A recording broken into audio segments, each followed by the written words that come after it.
Shalom saudara-saudara yang dikasihi oleh Tuhan. Tahukah saudara, satu perbuatan dosa cukup untuk membuat Allah murka. Dan satu perbuatan dosa cukup untuk merusak segala sesuatu yang baik dalam hidup kita. Oleh karena itu saudara, marilah kita hidup sedemikian rupa sehingga kita tidak pernah memberikan kesempatan kepada dosa itu. Salam jumpa dalam program Tuhan adalah Gembalaku. Saudara, pernahkah saudara hendak merobek sehelai plastik? Apakah mudah? Ada kalanya bahkan dengan segenap tenaga kita, lembaran plastik itu tidak kunjung tersobek atau terbelah. Lalu apa yang saudara lakukan? Pernahkah saudara coba menggunting sedikit pada ujung plastik tersebut? Dan saudara mulai coba merobeknya. Ternyata pengalaman kita merobek plastik itu menjadi lebih mudah. Saudara, seringkali dalam hidup kita sebagai orang percaya, kita menganggap remeh celah dosa atau celah ketidaktaatan kepada Tuhan. Karena kita anggap hal itu tidak terlalu serius. Namun berapa banyak tokoh-tokoh iman atau orang-orang percaya yang terjerembab oleh karena celah seperti itu. Saudara, jangan pernah memberikan kesempatan kepada iblis. Dan jangan pernah bermain-main dengan dosa, meskipun engkau anggap dosa itu kecil. Awal yang remeh dan kecil, namun dampaknya kemudian sangat besar dan bersifat merusak. Saudara, mari kita membaca 2 Tawarikh pasal yang ke-25. Amazia berumur 25 tahun pada waktu ia menjadi raja dan 29 tahun lamanya ia memerintah di Yerusalem. Nama ibunya ialah Yoadan dari Yerusalem. Ia melakukan apa yang benar di mata Tuhan, hanya tidak dengan segenap hati. Segera sesudah kuasa kerajaan itu kokoh di tangannya, dibunuhnyalah pegawai-pegawainya yang telah membunuh raja, yaitu ayahnya. Tetapi anak-anak mereka tidak dihukum mati olehnya, melainkan ia bertindak sesuai dengan apa yang tertulis dalam Taurat, yakni kitab Musa, di mana Tuhan telah memberi perintah. Janganlah ayah mati karena anaknya, janganlah juga anak mati karena ayahnya, melainkan setiap orang harus mati karena dosanya sendiri. Lalu Amazia mengumpulkan orang Yehuda dan menyuruh mereka, yakni seluruh orang Yehuda dan Benyamin, berdiri menurut puak-puaknya di bawah kepala-kepala pasukan 1.000 dan kepala-kepala pasukan 100. Ketika ia menghitung mereka yang berumur 20 tahun ke atas, didapatinya 300.000 teruna yang sanggup keluar berperang dengan tombak dan perisai. Selain itu, ia menyewa 100.000 pahlawan yang gagah perkasa dari Israel dengan bayaran 100 talenta perak. Tetapi seorang abdi Allah datang kepadanya dan berkata, "Ya Raja, janganlah tentara Israel dibiarkan bergabung kepada Tuanku.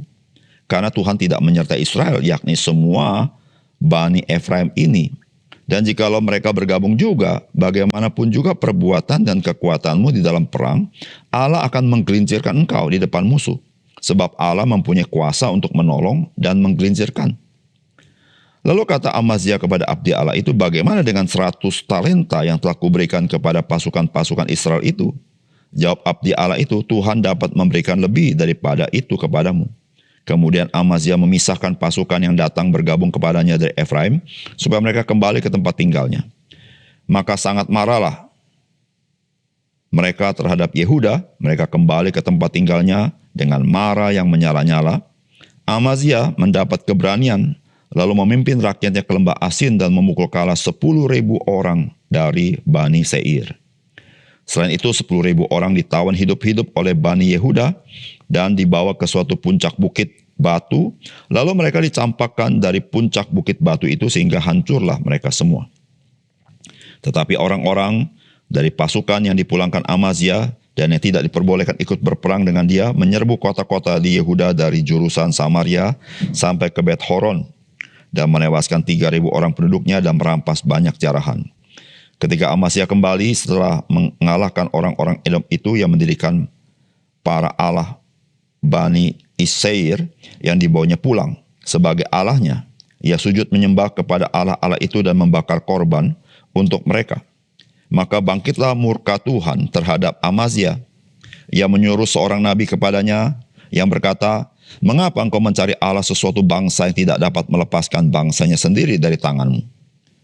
Waktu nabi sedang berbicara, berkatalah Amazia kepadanya, "Apakah kami telah mengangkat engkau menjadi penasihat raja? Diamlah, apakah engkau mau dibunuh?" Lalu diamlah nabi itu setelah berkata, "Sekarang aku tahu bahwa Allah telah menentukan akan membinasakan engkau, karena engkau telah berbuat hal ini dan tidak mendengarkan nasihatku." Kemudian Amazia, Raja Yehuda, mengadakan perundingan, lalu menyuruh orang kepada Yoas bin Yoahas bin Yehu, Raja Israel, mengatakan, "Mari kita mengadu tenaga." Tetapi Yoas, Raja Israel, menyuruh orang kepada Amazia, Raja Yehuda, mengatakan, "Onak yang di gunung Libanon mengirim pesan kepada pohon aras yang di gunung Libanon. Bunyinya, berikanlah anakmu perempuan kepada anakku laki-laki menjadi istrinya. Tetapi binatang-binatang hutan yang ada di gunung Libanon itu berjalan lewat dari sana, lalu menginjak onak itu. Pikirmu, engkau sudah mengalahkan Edom, sebab itu hatimu mengangkat dirimu untuk mendapat kehormatan. Sekarang, tinggal saja di rumah. Untuk apa engkau menantang malapetaka sehingga engkau jatuh dan Yehuda bersama-sama engkau?" Tetapi Amazia tidak mau mendengarkan, sebab hal itu telah ditetapkan Allah yang hendak menyerahkan mereka ke dalam tangan Yoas, karena mereka telah mencari Allah orang Edom. Sebab itu majulah Yoas, Raja Israel, lalu mengadu tenagalah mereka, ia dan Amazia, Raja Yehuda di Bet-Semes yang termasuk wilayah Yehuda. Yehuda terpukul kalah oleh Israel sehingga masing-masing lari ke kemahnya. Yoas, Raja Israel, menangkap Amazia, Raja Yehuda, anak Yoas bin Yoahas, di Bet-Semes. Lalu Yoas membawa dia ke Yerusalem. Ia membongkar tembok Yerusalem dari pintu gerbang Efraim sampai ke pintu gerbang sudut 400 hasta panjangnya. Sesudah itu ia mengambil segala emas dan perak dan segala perkakas yang terdapat dalam rumah Allah dan yang berada di bawah pengawasan keluarga Obed Edom, juga perbendaharaan istana raja dan orang-orang sandra. Kemudian pulanglah ia ke Samaria. Amazia bin Yoas, Raja Yehuda, masih hidup 15 tahun lamanya sesudah Yoas bin Yoahas, Raja Israel, mati. Selebihnya dari riwayat Amazia dari awal sampai akhir bukanlah semuanya itu tertulis dalam kitab Raja-Raja Yehuda dan Israel. Sejak Amazia menjauhi Tuhan, orang mengadakan persepakatan melawan dia di Yerusalem. Sebab itu larilah ia ke Lakis, tetapi mereka menyuruh mengejar dia di Lakis. Lalu dibunuhlah ia di sana. Ia diangkut dengan kuda, lalu dikuburkan di samping nenek moyangnya di kota Daud. Saudara yang dikasihi oleh Tuhan, Raja Amazia, dia adalah putra daripada Raja Yoas, yaitu Raja Yehuda. Ketika Alkitab mengisahkan kehidupan Raja Amazia, maka dari awal sekali telah disebutkan bahwa Raja Amazia itu melakukan apa yang benar di mata Tuhan, hanya tidak dengan segenap hati. Saudara, berapa banyak orang percaya hidup seperti Raja Amazia ini? Kita pun dapat menghidupi kehidupan kita seperti Raja Amazia. Oleh karena itu kita harus selalu waspada dan mengevaluasi kehidupan kita dan harus rela bertobat. Saudara, apakah pesan firman Tuhan bagi kita? Yang pertama, tidak dengan segenap hati mengikut Tuhan. Membuka celah untuk tidak mengikut Tuhan segenapnya. Saudara, firman Tuhan berkata, Amazia berumur 25 tahun pada waktu ia menjadi raja. Dan 29 tahun lamanya ia memerintah di Yerusalem. Nama ibunya ialah Yoadan dari Yerusalem. Ia melakukan apa yang benar di mata Tuhan, hanya tidak dengan segenap hati. Ayat 14-16, ketika Amazia kembali setelah mengalahkan orang-orang Edom itu, ia mendirikan para Allah Bani Seir yang dibawanya pulang sebagai Allahnya. Ia sujud menyembah kepada Allah-Allah itu dan membakar korban untuk mereka. Maka bangkitlah murka Tuhan terhadap Amasya. Ia menyuruh seorang nabi kepadanya yang berkata, "Mengapa engkau mencari Allah sesuatu bangsa yang tidak dapat melepaskan bangsanya sendiri dari tanganmu?" Waktu nabi sedang berbicara, berkatalah Amasya kepadanya, "Apakah kami telah mengangkat engkau menjadi penasihat raja? Diamlah, apakah engkau mau dibunuh?" Lalu diamlah nabi itu setelah berkata, "Sekarang aku tahu bahwa Allah telah menentukan akan membinasakan engkau karena engkau telah berbuat hal ini dan tidak mendengarkan nasihatku."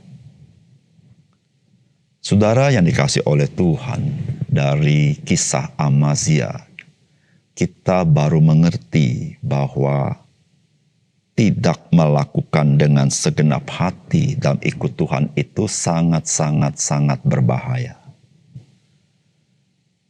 Saudara, bagaimana mungkin Raja Amasya itu setelah mengalahkan orang-orang Edom itu, lalu dia bisa menyembah ilah-ilah yang disembah oleh orang-orang Edom.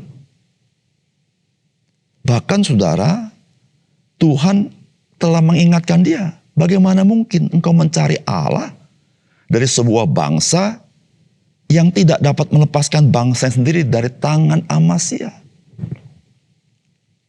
Saudara, bukankah Amasya menjadi raja yang bodoh? Saudara, mengapa Raja Amasya menjadi orang yang bodoh?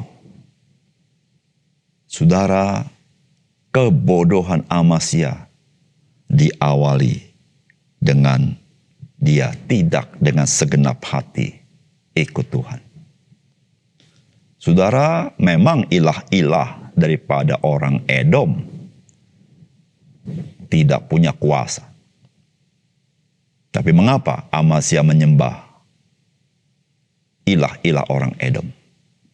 Karena Amasya merasa dia yang berkuasa. Dia yang menentukan. Dia yang berwenang. Dia boleh melakukan apa saja seturut kehendaknya setelah dia menang perang. Saudara, dia menjadi orang yang bodoh.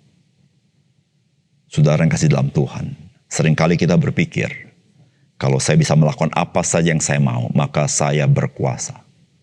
Tapi dia lupa, dia telah dikuasai oleh yang lain. Dan dia menjadi orang yang bodoh. Saudara, hati-hatilah dengan celah yang kita buka untuk tidak mengikut Tuhan. Saudara, celah itu akan membawa kita kepada ketidaktaatan sepenuhnya, sebagaimana Raja Amasya. Raja Amasya menjadi raja yang tidak taat segenapnya kepada Tuhan. Saudara, tidak segenap hati mengikut Tuhan membuka celah untuk tidak mengikut Tuhan dengan segenapnya. Oleh karena itu, saudara, mari sebagai orang percaya, mari kita mengikut Tuhan dengan segenap hati, segenap jiwa, segenap akal budi, dan segenap kekuatan kita. Yang kedua, saudara, tanpa takut akan Tuhan, maka kita akan menjalankan kehidupan kita menurut keinginan hati kita semata-mata. Saudara, firman Tuhan berkata, kemudian Amazia Raja Yehuda mengadakan perundingan, lalu menyuruh orang kepada Yoas bin Yoahas bin Yehu, Raja Israel, mengatakan, mari kita mengadu tenaga. Ayat 20. Tetapi Amazia tidak mau mendengarkan, sebab hal itu telah ditetapkan Allah yang hendak menyerahkan mereka ke dalam tangan Yoas. Karena mereka telah mencari Allah orang Edom. Saudara, apa yang dilakukan oleh Raja Amazia menantang Raja Israel, Raja Yoas, untuk marilah kita mengadu tenaga. Saudara, sebenarnya apa yang terjadi dengan Raja Amazia? Saudara, ada beberapa kemungkinan. Salah satunya, Raja Amazia kurang kerjaan. Yang kedua, Raja Amazia merasa dirinya setelah menang atas Edom, dia merasa dirinya kuat. Tetapi apa yang dia lakukan itu adalah kebodohan. Saudara, Raja Amazia tidak mau mendengar nasihat Tuhan. Saudara, tanpa takut akan Tuhan, kita ini akan menjalankan kehidupan kita itu hanya menuruti keinginan hati kita semata-mata. Dan saudara jangan lupa, hati kita bisa dicengkram oleh kebodohan. Dan kebodohan itu, saudara, membuat kita kalah dalam hidup ini. Saudara, Amazia, dia kalah bukan karena semata-mata Tuhan ingin membuat dia kalah, tapi dia sendiri menjadikan dirinya kalah. Saudara, bukan Tuhan hendak mencelakakannya, tetapi dia sendiri mencelakakan dirinya dengan keinginannya. Kita juga tahu tentang salah seorang murid Tuhan Yesus yang mengkhianati dia, yang bernama Yudas Iskariot. Saudara, Yudas Iskariot bukan Tuhan yang membinasakan dia, tetapi ia sendiri membinasakan dirinya dengan seluruh keinginannya karena tidak takut akan Tuhan. Saudara, tidak takut akan Tuhan, engkau tidak berada di bawah wilayah otoritas Tuhan, di mana engkau harus taat kepada Dia. Tapi engkau sekarang berada di wilayah keinginan hatimu yang saudara tidak pernah tidak sangat dipengaruhi oleh kebodohan dosa. Saudara, disitulah saudara-saudara mengapa, saudara, dalam hidup kita perlu tunduk kepada Tuhan. Kita perlu taat kepada Tuhan. Supaya kita tidak dikuasai oleh keinginan hati kita semata-mata. Oleh hawa nafsu kita yang bekerja begitu rupa dan siap untuk membawa jalan kita serong dan merusak hidup kita. Saudara, mari kita hidup takut akan Tuhan dengan mentaati firman yang Tuhan sampaikan kepada kita. Mari kita berdoa. Bapa surga, terima kasih untuk firman Tuhan. Biar Tuhan memberkati firman-Mu dan menolong kami menjadi orang bijak, yaitu dengan menjadi takut akan Tuhan. Disitulah kami terhindar dari keinginan-keinginan hawa nafsu kami yang merusak kami. Tetapi kami hidup sesuai jalan Tuhan, yaitu jalan kehidupan. Terima kasih Tuhan. Dalam nama Tuhan Yesus kami berdoa. Amin.